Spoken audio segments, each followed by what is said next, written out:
সুপ্রিয় দর্শক, স্বাগত জানাচ্ছি আজকের সম্পাদকীয়তে। আমি আহমেদ সালেহীন। ভোটের আগে দলীয় ডিসি এসপিদের অপসারণের দাবি জানিয়েছে জামায়াতে ইসলামী। জবাবে মন্ত্রী পরিষদ সচিব বলেছেন, ইসি যদি মনে করে রদবদল প্রয়োজন তখন বিবেচনা করা হবে। প্রধান নির্বাচন কমিশনার বললেন, দেশে কোনো পাতানো নির্বাচন হবে না। এদিকে শহীদ ওসমান হাদির পর এবার প্রাণ ঝরল স্বেচ্ছাসেবক দল নেতা আজিজুর রহমান মুসাব্বিরের। অন্যদিকে কেরানীগঞ্জ ও শরীয়তপুরে বোমা বিস্ফোরণের ঘটনা সাধারণ মানুষের মধ্যে আতঙ্ক বাড়িয়ে দিয়েছে। নির্বাচনকালীন জননিরাপত্তা ও প্রশাসনের নিরপেক্ষতা নিয়ে আজকের সম্পাদকীয় নির্বাচনের চ্যালেঞ্জ। আর এসব নিয়ে কথা বলতে আমাদের স্টুডিওতে উপস্থিত আছেন অধ্যাপক ডক্টর ASM আমানুল্লাহ, উপাচার্য, জাতীয় বিশ্ববিদ্যালয় বাংলাদেশ, এবং মাহবুব কামাল, সাংবাদিক ও কলামিস্ট। দর্শক, আপনারা ওই আলোচনায় অংশ নিতে পারেন, এই জন্য আপনাদের ফোন করতে হবে টেলিভিশনে দেখানোর নম্বরে। এছাড়া ফেসবুকের মাধ্যমেও আপনাদের মন্তব্য পাঠাতে পারেন। শুরুতে জানিয়ে দিব আজকের প্রধান শিরোনামগুলো। স্বেচ্ছাসেবক দল নেতা মুসাব্বিরকেও ভাড়াটে শুটার দিয়ে হত্যা, নেপথ্যে চাঁদাবাজি কিংবা রাজনৈতিক শত্রুতা, বলছে পুলিশ। বিচার দাবিতে শনিবার সারা দেশে বিক্ষোভের ডাক। নির্বাচন বানচালের কোনো ষড়যন্ত্রই সফল হবে না, হুঁশিয়ারি বিএনপি নেতাদের। ক্ষমতা নয়, দায়িত্ব পালনের রাজনীতির নতুন ধারা সূচনার ঘোষণা।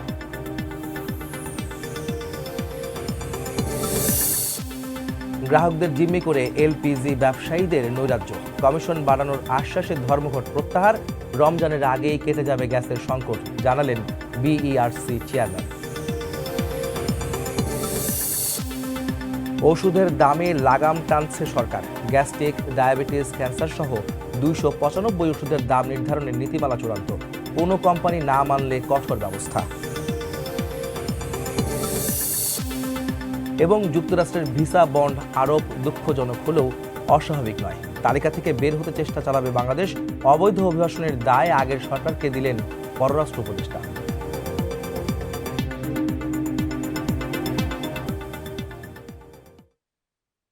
ভোটের আগে দলীয় ডিসিএসপিদের অপসারণের দাবি জানিয়েছে রাজনৈতিক দলগুলো, এবং একই সঙ্গে পক্ষপাতিত্বের কিছু অভিযোগ আসছে। নিরপেক্ষতা নিয়ে প্রশ্ন আসছে নির্বাচনকালীন সময়ে, নির্বাচন কমিশনের সহ সরকারের এই বিষয়গুলি রয়েছে। আজকে আমাদের সম্পাদকীয় মূলত নির্বাচনের চ্যালেঞ্জগুলির সামনে কি আসছে। আইন শৃঙ্খলার অবনতি বেশ ঘটেছে, বেশ কয়েকটি হত্যাকাণ্ড নতুন করে প্রশ্ন জাগিয়েছে। সামনের নির্বাচন এবং বর্তমান পরিস্থিতি, সামনের ভবিষ্যৎ কি হবে, সেসব বিষয় নিয়ে আমাদের অতিথির কাছে আসছে প্রশ্ন করি। প্রথমে যেতে চাই আমাদের জাতীয় বিশ্ববিদ্যালয়ের উপাচার্য ডক্টর ASM আমানুল্লাহ স্যার, আপনি একটু আমাদেরকে জানাবেন। আমার প্রথম প্রশ্ন থাকবে আপনার কাছে, যে ডিসিএসপিদের অপসারণের যে কথা বলা হচ্ছে, জামাত যে দাবি তুলেছে, সেই দাবিটি আসলে পরস্পর বিরোধী কিনা? কারণ জামাত কিন্তু তারা বলেছিলেন যে লটারির মাধ্যমে ডিসিএসপিদের নিয়োগ দেওয়ার কথা, সরকার কিন্তু সেটি কিন্তু মেনেই, বলতে গেলে যে এক প্রকার মেনেই নিয়ে তারা কিন্তু ডিসিএসপিদের নিয়োগ দিয়েছিল। এই বিষয়টি আমরা জানতাম।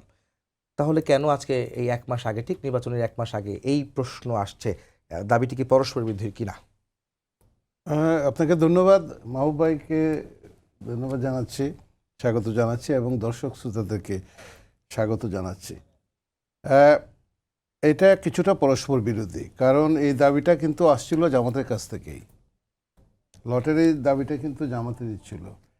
এখন বিচার মানি তালগাছটা আমার, এটা যদি হয় নীতি, তাহলে তো হবে না।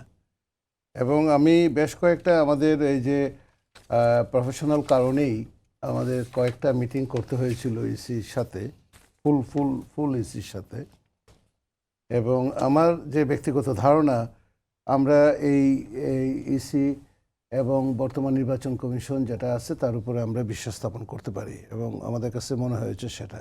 এখন পর্যন্ত এমন কোনো কাজ হয় নাই যে কাজে বলা যেতে পারে যে এই নির্বাচন কমিশনের নিরপেক্ষতা হারিয়েছেন বা এরকম বলার মতো নাই। এবং ওনারা যে কাজটা করছেন সেটা চিন্তাভাবনা করেই করছেন, এবং এটা বদলির যে পুরো বিষয়টা, এটা কিন্তু সরাসরি এখন কিন্তু অন্যদের হাতে নাই, মন্ত্রণালয়, এটা কিন্তু ইসির অধীনে চলে গিয়েছে। তারা ইসির সাথে কথা বলতে পারেন। একবার লটারি চেয়েছেন, এখন যদি তারা মনে করেন যে আরও কোনো কিছু চান, সেটা ইসির সাথে সংলাপে কথা বলতে পারেন। কিন্তু আপনি এই বারবার এক একটা দাবি করবেন, তাহলে তো এটা পরস্পর বিরোধী হয়েই যাবে। আপনি এগুলো বলে দেশ যে নির্বাচনী ট্রেনে উঠেছে, এই কথাগুলো বলে বা এই দাবিগুলো হঠাৎ হঠাৎ করে এনে আপনি নির্বাচনী ট্রেন থেকে কিন্তু আপনি সরতে পারবেন না। তবে দাবিটা করা তাদের ওনারা একটা বড় রাজনৈতিক দল, ওনারা তো দাবি করতেই পারেন, দাবি তো ওনাদের থাকতেই পারে, সেটাও আমাদেরকে সম্মান করতে হবে।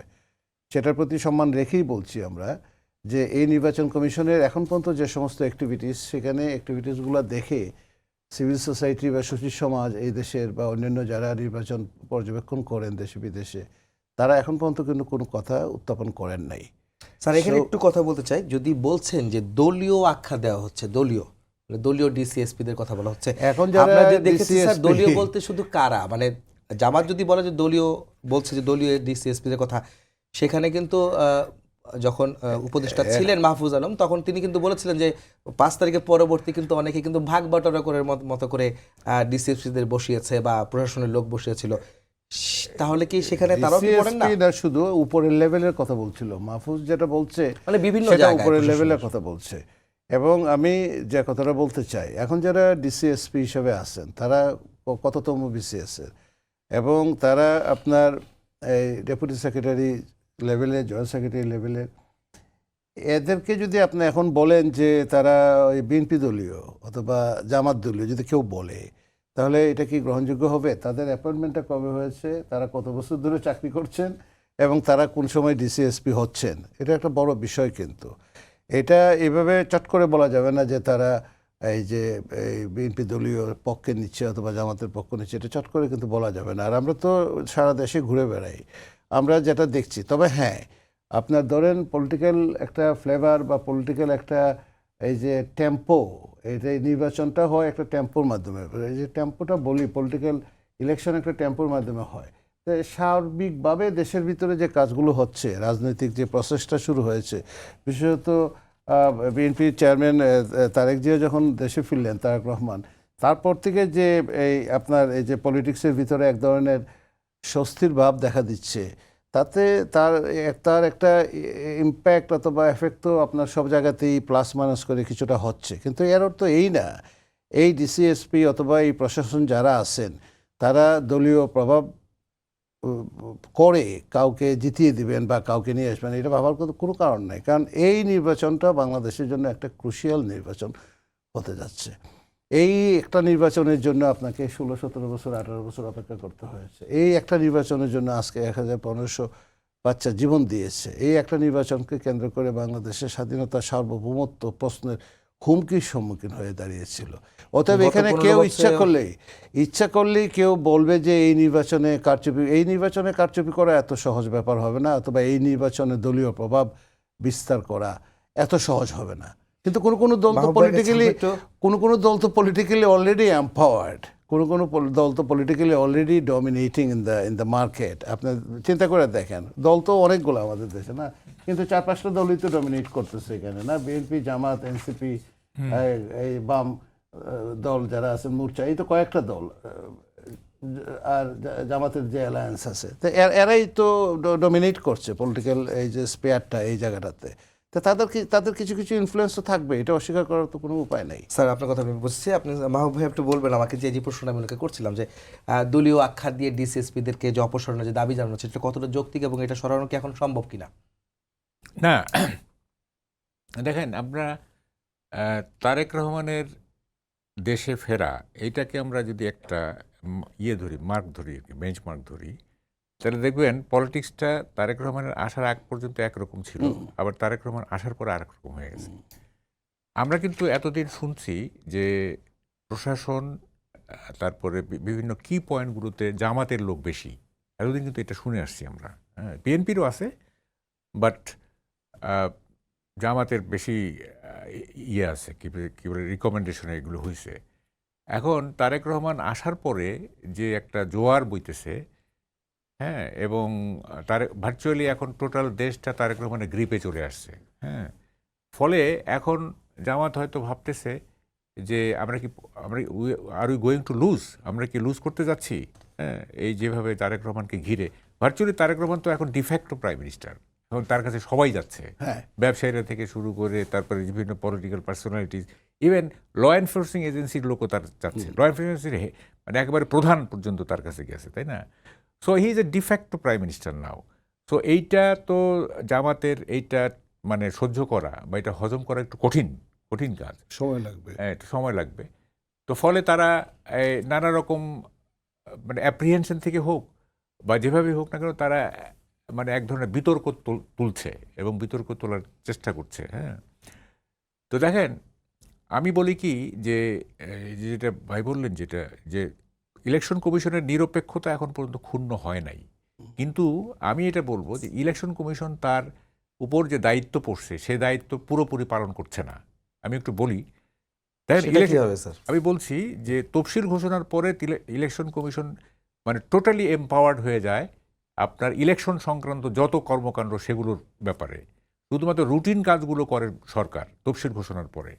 তাইলে যেহেতু ইলেকশন কমিশন এখন রুটিন কি বলে যে empowered to decide what to do and what not to do relating to election, সেগুলো কিন্তু তারা করছে না। এডমিনও তার হাতে। হ্যাঁ, এডমিনও তার হাতে, রদ বদল এই সেই সব। কিন্তু দেখেন ইলেকশন কমিশন সেগুলো করছে না। কেন করছে না আমার মাথায় ধরে, যেমন একটা জিনিস আমি বলি যেটা খুব ভাইটাল, এই নির্বাচনটাকে যদি সুষ্ঠু করতে হয় তাহলে আইন শৃঙ্খলা পরিস্থিতি স্বাভাবিক রাখাটা একেবারেই জরুরি। কিন্তু আমরা দেখতেছি ইল্লিগাল আর্মস রিকভার করার মানে ব্যাপারে ইলেকশন কমিশনের তেমন কোনো মাথা ব্যথা নাই।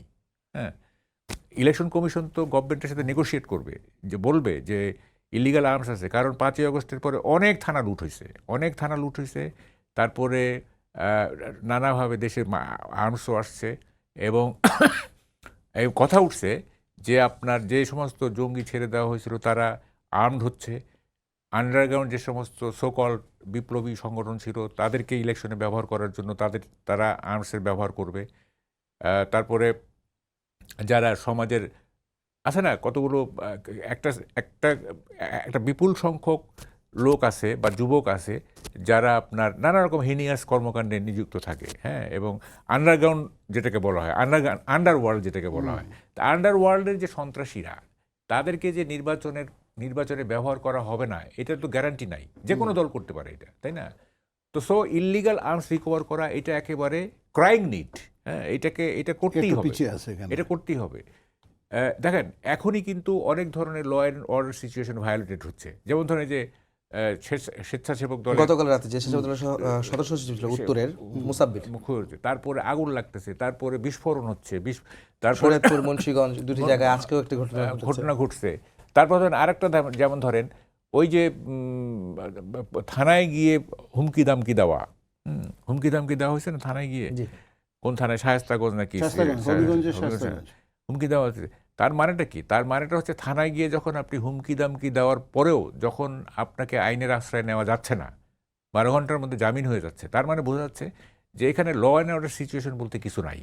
হ্যাঁ, তো আবার ধরেন যে সুরভির কথা বলি, হ্যাঁ ঠিক আছে, তার একটা ভালো ভূমিকা ছিল 5ই আগস্টের পরে, তো তাকে জামিন মঞ্জুর হয়ে গেল। হ্যাঁ, কিন্তু তারপরে আবার তাকে উইদিন সাম আওয়ার্স তার জামিন হয়ে গেল। প্রথম কথা, কেনই বা জামিন মঞ্জুর করা হলো, রিমান্ড মঞ্জুর করা হলো, কেনই বা তার বেল দেওয়া হলো, এইটা this is disgraceful to look at, এটা দেখতে ভালো লাগে না। হ্যাঁ, আপনি আইন কতটা ব্যত্যয় ঘটছে সেটা হচ্ছে বড় কথা, এটা ডিসগ্রেসফুল, এটা, তাই না? এবং অনেকে তো বলতেছে যে এই একটা মবের মাধ্যমে তার জামিন হয়েছে, অনলাইন মব, এখন একটা নতুন চালু হয়েছে কিন্তু অনলাইন মব, আগে তো ফিজিক্যাল মব ছিল। হ্যাঁ, এখন অনলাইনে নানা রকম থ্রেট করা হচ্ছে, নানা রকমই করা হচ্ছে, তারপরে যাদেরকে থ্রেট করা হচ্ছে তারা কাবু হয়ে যাচ্ছে। হ্যাঁ, তো ফলে দিস সিনারিও, এগুলো তো আপনার ইলেকশনের জন্য ফেভারেবল না। হ্যাঁ, তো ফলে আপনার ইলেকশন কমিশনকে অ্যাক্ট করতে হবে, ইলেকশন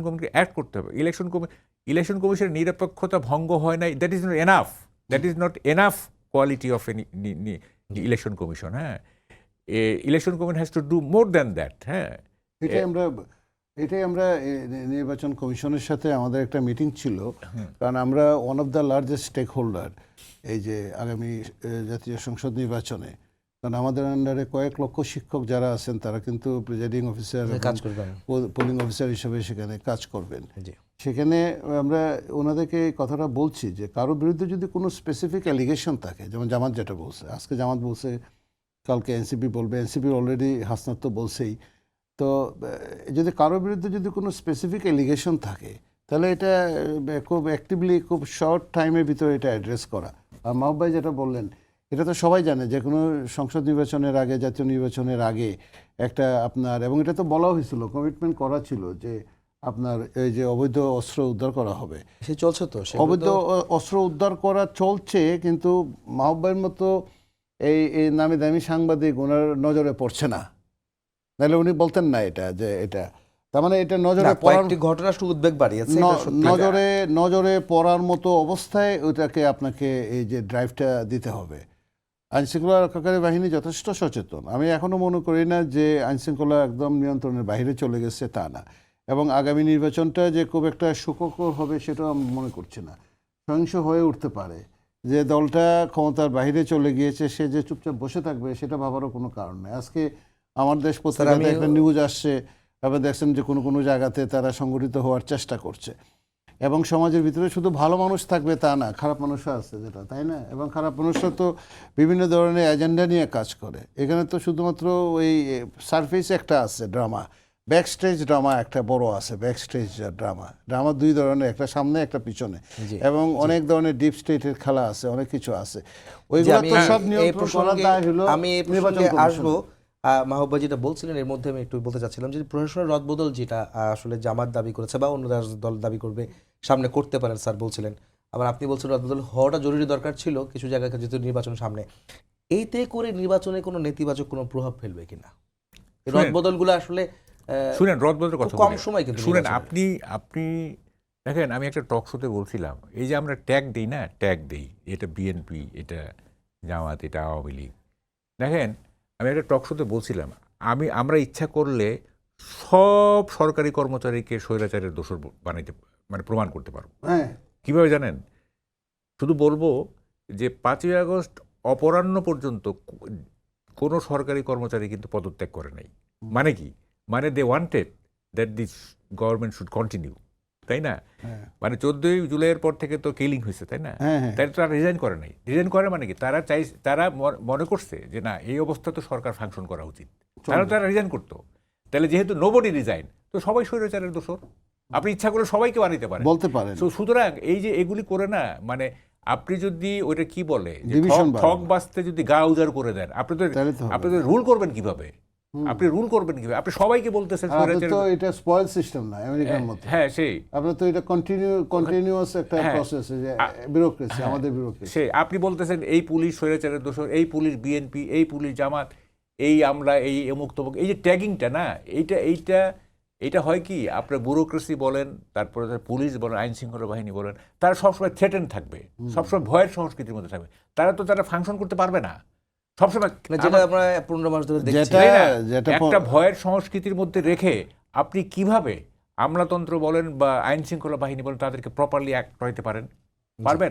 আপনি যে পুলিশের মরাল আজ পর্যন্ত রিগেইন করতে পারলেন না, কি কারণে? তারা সবসময় ভয়ের সংস্কৃতিতে আছে। হ্যাঁ, সবসময় ভয়ের সংস্কৃতি। কখন কে বলে যে এই পুলিশ জুলাই আন্দোলনের সময় এতজন লোক মেরে ফেলছিল, হ্যাঁ, এই যে গুলিবিদ্ধ হয়েছিল এই পুলিশের নির্দেশে হয়েছে, সে সবসময় ভয়ের সংস্কৃতির মধ্যে আছে। সুতরাং এগুলির ঊর্ধ্বে উঠতে হবে। হয়েছে তো ভাই, 16 মাস তো হয়েছে, এনাফ ইজ এনাফ। হ্যাঁ, অনেক কিছু হয়েছে, এখন তো রুল অফ লটা এস্টাবলিশ করতে হবে আপনাকে। দেখেন, মব কিন্তু যায় নাই, বলছিলেন একটু আগে। হ্যাঁ, মব কিন্তু যায় নাই। আপনার মাঝখানে কয়েকদিন কমছিল, একটু স্থিমিত হয়েছে, আবার হ্যাঁ, এই মব আপনার আগামী নির্বাচনকে সুষ্ঠু করার ক্ষেত্রে একটা বড় প্রতিবন্ধকতা হবে, হতে পারে। হ্যাঁ, আপনি যদি এই মবক্রেসি দূর না করেন। এখন মবক্রেসিকে যদি দূর করতে হয়, তাইলে তো আপনাকে পুলিশকে অ্যাক্টিভেট করতে হবে, প্রয়োজনে আর্মিকে অ্যাক্টিভেটেড করতে হবে। হ্যাঁ, যদি মবক্রেসি দূর করতে হয়, তা আপনি তো কিছুই করছেন না। এইটা সরকার এত নির্বিকার। বা যারা এই সম্পর্কে বলা দরকার তারাও মুখ চুপ করে আছে। যেমন যারা সিভিল সোসাইটির মেম্বার, যারা অনেকেই ভয়ে আসছেন না টকশোতে, যাদের কথাবার্তা ম্যাটার করে, অথবা তারা ব্র্যান্ডিং হয়ে যাওয়ার ভয়ে তারা সামনে আসছেন না। সামনে আসতে হবে। মুখের কথার অতিরিক্ত বাস্তবে কি এমন কোনো মানে দেখছেন কোনো অ্যাকশন বা কোনো কর্মকাণ্ড যেটা মনে হইতে পারে যে সমাজে শৃঙ্খলা ফেরানোর জন্য একটা চেষ্টা? শুধু মুখের কথা। যেমন এই যেমন এই যে চিফ ইলেকশন কমিশন বলছে পাতানো খেলার নির্বাচন হতে দেওয়া হবে জি, না। আজকে এইটা বলেছে। শুনেন, এইটা কোনো এটা মুখ দিয়ে বললে হবে না আচ্ছা, শুধু। গেল। বিশ্বাস করবে কি হবে? আচ্ছা, তারপরে বলা হচ্ছে ইভেন শফিকুল আলম সাহেব বলতেছেন যারা নির্বাচনকে বানচাল করার চেষ্টা করা হচ্ছে তাদেরকে নজরদারিতে রাখা হয়েছে, অ্যাকশনে। এগুলো তো মুখের কথা, তাই না? তা আপনি তো বাস্তবে কোনো অ্যাকশন দেখতেছি না, আমরা বাস্তবে কোনো অ্যাকশন দেখতেছি না। হ্যাঁ, এবং মানুষ খুন হয়ে যাচ্ছে, হ্যাঁ। এবং আমি তো আই ডাউট যে ধরেন যে আগামীতে হয়তো এমনও হইতে পারে যে আরো 2-4-5 জন এরকম না না, আক্রমণে- আপনাকে আমি যে কথাটা বললাম মাহবুব ভাই, যে এটা ইতিহাসের অন্যতম, না হলেই ভালো হয়, কিন্তু একটা অন্যতম সহিংস নির্বাচনও হতে পারে। every এবং possibility, every এখনই possibility। এভরি পসিবিলিটি, কারণ এখানে বিগ স্টেক হোল্ডার যারা ছিল তাদের অনেকেই নাই মানে কিন্তু একদম সমাজ থেকে নাই হয়ে গেছে, উধাও হয়ে গেছে তা না, কিন্তু সমাজের ভিতরেই তারা আছে। এই জন্য যে কথাটা বলছিলাম যে ইলেকশন কমিশনকে যদি শক্ত রোল প্লে করতে না পারেন, এবং এখনই কিন্তু সময়, নির্বাচনের বাকি আছে কয় সপ্তাহ, আপনার আমরা 1 মাস 4 সপ্তাহ 4 সপ্তাহ প্লাস। তাহলে এই সময়ের ভিতরে যদি নির্বাচন কমিশনের ভিজিবল যদি না হয় এবং তার অ্যাক্টিভিটি যদি শক্ত হচ্ছেন সেটা যদি না হয়, প্রত্যেকদিন পত্রিকাতে নিউজ আসা দরকার ছিল যে অস্ত্র উদ্ধার বিভিন্ন জায়গাতে। এখন শুধু রাস্তাতে মুভ করলে তো হবে না, রাস্তাতে আইনশৃঙ্খলা রক্ষাকারী বাহিনীর এই যে মুভমেন্ট বেড়ে গেছে, দ্যাট ইজ ট্রু, কিন্তু মুভ করলে তো হবে না, না, ধরতে তো হবে। না, একটা জিনিস দেখেন ভাই, মানে মব করলেই যদি আপনার ওই ছেড়ে দিতে বাধ্য হয় সরকার, এটা কোন মানে আইন আর কি? হ্যাঁ, মব করলেই বাস যে মাহবুব ভাই, আমি একটু তাহলে প্রশ্নটা করি, আপনি যেটা আপনার কথা ধরে এটা বলি, সেটা হচ্ছে আপনি বলছেন যে পাতানো নির্বাচনের কথা হবে না, সিসি বলছিলেন আজকে। তো এইটাতে কেন রাজনৈতিক দলগুলো আশ্বস্ত হচ্ছে না বা হতে পারছে না? একটু না, রাজনৈতিক দলগুলো আপনি মাহবুব ভাই একটু- হ্যাঁ, না, এখানে একটা পারসেপশন আছে, বাতাসে কিছু কথা ঘুরছে। হ্যাঁ, সেটা হলো যে এই বিএনপির সাথে, যেহেতু বিএনপি এখন হয়ে গেছে, অপ্রতিরোধ্য হয়ে গেছে, সুতরাং বিএনপিকে ম্যানেজ করে বা বিএনপির সাথে একটা শেয়ারিং করে নির্বাচন হইতে পারে, এই ধরনের কিন্তু একটা পারসেপশন আছে। হ্যাঁ, যে যেমন ধরেন যে হয়তো জামাত, এটা সত্য আমি বলছি না, মানে বাতাসে যেটা আছে, জি। যে জামাত হয়তো বিএনপির সাথে একটা অ্যারেঞ্জমেন্টে যাইতে পারে, যে 2001 সালে যেরকম আমরা ঐকমত্যের সরকার করছিলাম, 4 দলীয় জোট, হ্যাঁ, তখন 2টা মন্ত্রী পাইছি, এবার 5টা দেন আমাদের, এতটা সিট দেন, তাইলে আমরা আসি, নাইলে নাই, এরকম একটা বাতাসে আছে। কিন্তু তারপরে ধরে যে অন্যান্য মানে কম্প্রোমাইজের ইলেকশন করার কতগুলি জিনিস কিন্তু বাতাসে আছে, সেইখান থেকে হয়তো কারণ সিইসির ভয়টা কোথায় জানেন? সিইসির ভয়টা হচ্ছে দুইটা ভয় আছে, কিন্তু আইদার ওয়ে সে বিপদে আছে। একটা হলো যদি মানে অ্যারেঞ্জমেন্টের ইলেকশন হয়, তাইলে হবে কি, এইটা শেখ হাসিনার আমিরামি নির্বাচনের মর্যাদা পেয়ে যাবে। ঠিক আছে, আমিরামি নির্বাচন 24 সালে যেটা হয়েছে, সেই ভয় আছে। সমান্তরাল হয়ে যাবে।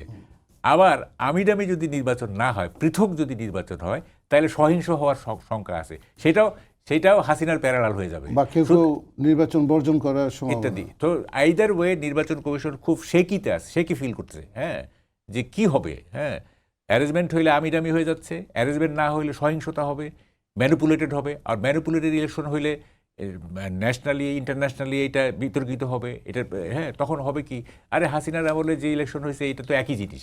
হ্যাঁ, তো ফলে ওই মানে আগের ইলেকশন কমিশনের মতো দায় নিতে হবে তাকে। হ্যাঁ, কারণ আমরা তো কতগুলি জিনিস এক্সাম্পল সেট করছি যে যদি আপনি অন্যায় করেন, দুর্নীতি করেন, তাইলে ওই সরকার পতনের পর তার বিচার হয়। করছি না আমরা? ইলেকশন কমিশনের গলা জুতার মালা না কি পড়াইছি না আমরা চিফ ইলেকশন কমিশনের, তাই না? যে বাজে দৃষ্টান্ত দেখেছে। এগুলি তো আছে।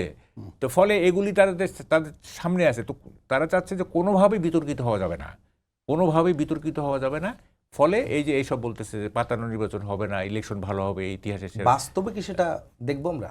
কি মানে পাতানো নির্বাচন হবে না, সুষ্ঠু নির্বাচন হবে না, না। আমিরামি নির্বাচন হবে না? না আমি বলেন আপনি। আমি জি, আপনি বলেন স্যার। আমি বলি, ওই যে বললাম না যে রাজনৈতিক দলগুলো মানে কি, সব রাজনৈতিক দল তো মনে করছে না সেটা, বা সব রাজনৈতিক দল তো মনে করছে না যে প্রশাসন এই যে বায়াস হয়ে যাচ্ছে।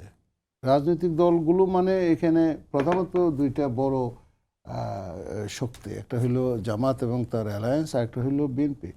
তো বিএনপি বা অন্যান্য সমমনা যে রাজনৈতিক দলগুলো আছে তারা তো মনে করছে না যে এখানে কোনো ধরনের প্রভাব হতে পারে। যদি তারা মনে করতো যে কোনো ধরনের প্রভাব হতে পারে তাহলে তো ঘরে বসে থাকতো চুপচাপ। তারা যে নির্বাচনী প্রক্রিয়ায় গিয়েছে এবং যেভাবে তারা সারা দেশে তাদের প্রার্থী নির্বাচন করেছে, যেভাবে সারা দেশে তাদের কাজ শুরু হয়েছে এবং প্রার্থীদের ভিতরে যে ধরনের কম্পিটিশন, 150-র উপরে তাদের স্বতন্ত্র প্রার্থী দাঁড়িয়ে আছে, হ্যাঁ এখনও দাঁড়িয়ে আছে, একটা হিউজ কম্পিটিশনের ভিতরে তো তারা তো এটা সহজভাবে নেয় নাই, টুক ইট এজ এ চ্যালেঞ্জ। আমি একটু বলি আমি বলি আপনি শুনেন, এই নির্বাচনের নানা রকম সংকট তৈরি হতে পারে। বিএনপির বিদ্রোহী প্রার্থীরা তারাও কিন্তু এক ধরনের সংকট তৈরি করতে পারে, হ্যাঁ। এবং আমরা বিগত কতগুলি নির্বাচন দেখছি বিদ্রোহী প্রার্থী কিভাবে আওয়ামী লীগের এবং বিএনপির দুইটা দলের জন্য মারাত্মক কি বলে যে সমস্যা তৈরি করছে, পাঁচটা চলে আসছে। এবং একটা জিনিস আপনি খেয়াল রাখতে হবে, গ্রাসরুট লেভেলে কিন্তু হাইকমান্ডের কোনো নিয়ন্ত্রণ নাই। হ্যাঁ, আওয়ামী লীগ আমলও ছিল না। যদি গ্রাসরুট লেভেলে নিয়ন্ত্রণ থাকতো তাহলে 2018 সালের নির্বাচনে পাঁচটা সিট পায় না বিএনপি। কারণ এই হাসিনা নিশ্চয়ই বিএনপি যদি 40-50টা সিট পাইতো নিশ্চয়ই অখুশি হইতেন না। হ্যাঁ, অনেক কথা ভাসছিল যে তাদেরকে আরো বেশি সিট দেওয়ার একটা ইচ্ছা চিন্তা ছিল, কিন্তু হয়তো আওয়ামী লীগের হাইকমান্ডের এটা ছিল ইচ্ছা, কিন্তু গ্রাসরুট লেভেলে ওরা দিতে দেয় নাই। সবাই মনে করছে, সবাই মনে করছে যে আমাকে জিততে হবে। মূল কথাটা যেটা ভাই যেটা বলছিলেন আগে, যে তারেক রহমান সাহেব দেশে ফিরে আসার পরে, উনি আসার আগে এক ধরনের ডিসকোর্স ছিল, এক ধরনের মানুষের আশা প্রত্যাশা ছিল, অনেকে মনে মনে অনেক কিছু মন কলা খেয়েছেন। উনি আসার পরে ওই ডিসকোর্সটা চেঞ্জ হয়ে গেছে, চেঞ্জ হয়ে পাল্লা ভারী হয়ে গেছে আপনার। এটা স্বাভাবিক, এটা বড় বৃহত্তম রাজনৈতিক দল দেশের। আওয়ামী লীগের সাথে কম্পিটিশন করার মতো একমাত্র দল তো সেই। তো এই যে মনোবেদনা, এটা তো একটা বড় বিষয়। তো এই মনোবেদনা থেকে যে আমার একটা আশা করতেই পারে, যারা নির্বাচন করে সে বলতেই পারে আমি সিট পাবো অনেক, আমি জিতবো, সেটা করতে পারে। কিন্তু বাস্তবতা কী জিনিস, বাস্তবতা এবং 300টা সিটের যদি আমি ডেমোগ্রাফিক কম্পোজিশন আমি যদি অ্যানালিসিস করি, তাদের সেখানকার ক্যান্ডিডেটদের অবস্থান যদি আমরা অ্যানালিসিস করি, 300টা সিটের ক্যান্ডিডেটদের অবস্থান যদি অ্যানালিসিস করি, তাদের পপুলারিটি যদি আমরা দেখি, মেজার করি, তার সেই ক্ষমতা সেখানে যেটা এক্সারসাইজ করছে যুগ যুগ ধরে, 1-2 দিন ধরে না, চট করে বেশে আসে কোনো লোক না, এরা তো 20-30-40 বছর ধরে রাজনীতি করতেছে। আমি যেটা বলছিলাম সেই জায়গাটাতে আপনি যদি দেখেন, শুনেন সেই জায়গাটা আমি বলি, সেই জায়গাটাতে যদি আপনি দেখেন তাহলে কেউ এটাকে সহজভাবে নেয় নাই। যেটা আপনাকে বড় রাজনৈতিক দল বিএনপি সহজভাবে নেয় নাই, তারা কিন্তু চ্যালেঞ্জ হিসেবে নিয়েছে যে আমাকে এখানে জায়গাটাতে পাশ করতে হবে। স্যার, আপনাকে প্রশ্ন করতে চাই, সেটা হচ্ছে আপনি জাতীয় নির্বাচনের কথা যখন বলছেন তখন আমরা কিন্তু বেশ কয়েকটি ছাত্র সংসদ নির্বাচন দেখেছি বিভিন্ন পাবলিক বিশ্ববিদ্যালয়। সেই বিশ্ববিদ্যালয়ে একচেটিয়া ফলাফল কিন্তু একটি দলের সমর্থিত সংগঠনের দিকে বা প্রার্থীদের দিকে গিয়েছে।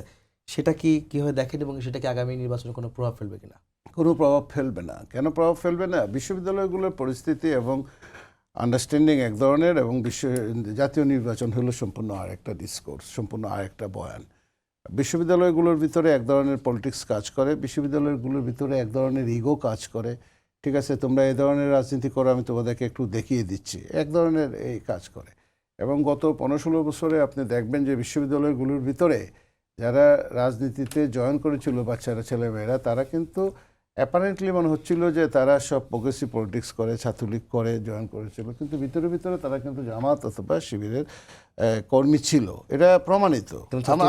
আমি তো ঢাকা ইউনিভার্সিটিতে এত শিবির তো দেখি নাই, বা জগন্নাথ ইউনিভার্সিটিতে এত শিবির দেখি নাই। তাহলে এটা হলো একটা ইগো, মানে ইগো ফাইট। ছাত্রদল বা বিএনপি ছিল না, ওনারা কেউ ছাত্রদল বিএনপি ওই স্ট্র্যাটেজিটা নিতে পারে নাই। আপনাকে মনে রাখতে হবে জামাতকে সহজভাবে নেওয়া যাবে না। জামাত একটা ক্যাডার ভিত্তিক রাজনৈতিক দল, সে সিরিয়াস বিভিন্ন ধরনের স্ট্র্যাটেজি নিয়ে সে কাজ করে। সে শুরু থেকেই সে তার জন্মলগ্ন থেকেই, ওই লাহোরে যখন তার জন্ম হয়েছে তখন থেকেই সে বিভিন্ন স্ট্র্যাটেজি নিয়ে কাজ করে। তার স্ট্র্যাটেজি ছিল যে আমি ঢুকে যাব ওইখানে, আমি প্রগ্রেসিভ বাহিরে দেখিয়ে আমি ঢুকবো ওই জায়গাটাতে, এই যে ছাত্রলীগে ঢুকবো, সময় মতো আমি সুবল যেটা দেওয়া দরকার সেটা তারা দিয়েছে। এখন বিশ্ববিদ্যালয়গুলো যে নির্বাচনগুলো যেগুলো হয়েছে, সেখানে যে শিবির পাশ করেছে, স্বাভাবিক, সেটারই একটা রিফ্লেকশন আপনি দেখতে পাচ্ছেন, কারণ প্রচুর সংখ্যক ছেলে মেয়ে তো সেখানে ছিল। এবং এখানে খুব মানে কি হয়েছে, রিগিং হয়েছে এমন কিছু না, বা খুব হাইলি ইনফ্লুয়েন্স করছে কেউ তাও না, ওই তাদের সমর্থকরাই আছে সেখানে। তারা ওই আর কিছু কিছু সুইং ভোটার আছে যে ক্যান্ডিডেট দেখে ভোট দিচ্ছে, যে ক্যান্ডিডেটটা কে ভালো ক্যান্ডিডেট দেখে স্যার আমাদের কাছে প্রায় সময় শেষ। এখানে একটু মাহবুব বলি, ভাইকে যাবো আমি একটু। কিন্তু এইটা আমি শেষ করে দিই, এইটা মাহবুব ভাই একটু বলুন। এটা জাতীয় পর্যায়ে রাজনীতিতে বা নির্বাচনে জাতীয় নির্বাচনের রাজনীতি যারা বুঝে, ইলেকটোরাল পলিটিক্স যারা বুঝে, 300 সিটের ইলেকটোরাল পলিটিক্স যারা বুঝে, তারা খুব ভালো করে জানে যে কত পার্সেন্ট ভোট কার কোথায় কি আছে। জি মাহবুব ভাই আপনি একটু বলে নিন। 10 সেকেন্ড বলি একটা। এই যে জগন্নাথে যে জিতলো না শিবির, এটা কিন্তু ভালো হয়েছে, এটা সাপে বর হয়েছে। এই রেজাল্টের পরে কিন্তু জামাত মনে করতে পারে আমরা যেহেতু তারেক রহমান আসার পরেও এই রেজাল্ট হয়েছে, সুতরাং বোধহয় আমাদের পপুলারিটি আছে এবং তারা হয়তো তেমন আর সমস্যা করবে না। এটা কিন্তু ভালো হয়েছে, আমি মনে করি সাপে বর হয়েছে। আর দেখেন ডাকসু বা এই যে অন্য ইউনিভার্সিটি যে ছাত্র সংসদ নির্বাচন, এইটা জাতীয় নির্বাচনে কোনো প্রভাব ফেলে না। যেমন একটা উদাহরণ দিই, 79-এর ডাকসু নির্বাচন আমরা দিচ্ছিলাম, ভিপি মান্না হয়েছিল, 80-তে আমরা দিচ্ছি, 81-এ আমরা দিচ্ছি, মানে লেফটিস্টে লাভ হয়েছে। আমরা তো ভোটের রাজনীতিতে জিরো, ভোটের রাজনীতিতে মানে জাতীয় সংসদের ভোটের জিরো, অথচ ডাকসু সব আমরা মানে কনজিকিউটিভ 3টা টার্মে আমরা ইয়ে করছি, মানে জিতছি আর কি। হ্যাঁ, তো ফলে এইটা মানে জাতীয় নির্বাচনটা ভিন্ন জিনিস, এটা সম্পূর্ণ আলাদা জিনিস। মাহবুব ভাই ছোট করে একটা প্রশ্ন উত্তর দেন, সেটা হচ্ছে যে আপনার যে হলফনামা দিয়েছে নির্বাচন কমিশনের কাছে মনোনয়নপত্র দাখিলের সময়, সেই এই হলফনামার বিষয়টা একটা বাস্তবতা কতটুকু হলফনামা আপনি বলতে গেলে আমাকে 5 মিনিট দিতে হবে, একেবারে ছোট না তাহলে পরের টার্মে আসি, 30 সেকেন্ড আছে আমার কাছে। না পরের ইসে আসি। নির্বাচনের চ্যালেঞ্জগুলি কি আছে ছোট করে যদি বলেন একটা। না আমি বলছি হলফনামাটা আপনি ব্রেকে যাচ্ছেন না এখন? না আমাদের শেষ পর্যায়ে একদম শেষ। ও দেখেন তাহলে শর্টই বলি, দেখেন আমি 3টা সেকেন্ড আছে। তাহলে হবে না। হলফনামা নির্বাচনে খরচের লিমিট এবং পাচারকৃত টাকা ফেরত আনার প্রতিশ্রুতি, 3টাই আমার কাছে ফার্স, মিনিংলেস এবং এগুলোর কোনো মানে নাই, এগুলোর কোনো মানে নাই। এগুলি ব্যাখ্যা করতে গেলে আমি ব্যাখ্যা করতে পারি। জি ধন্যবাদ আপনাদেরকে। আজকে আমাদের সময় একেবারে শেষ পর্যায়ে, দুইজন অতিথিকে আমার ধন্যবাদ জানাচ্ছি। সবাইকে ধন্যবাদ জানিয়ে শেষ করছি আজকে সম্পাদকীয়। আগামীকাল আবার দেখা হবে একই সময়। শুভরাত্রি।